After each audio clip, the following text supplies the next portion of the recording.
Baby काजल जी को खेसारी लाल यादव जी के साथ भी देखा जा सकता है। नहीं नहीं, न जाने कितने आए और कितने गए।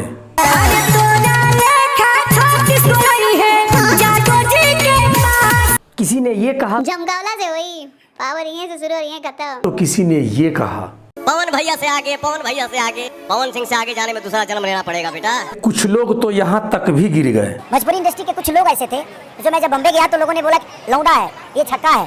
पर आज की सच्चाई ये है,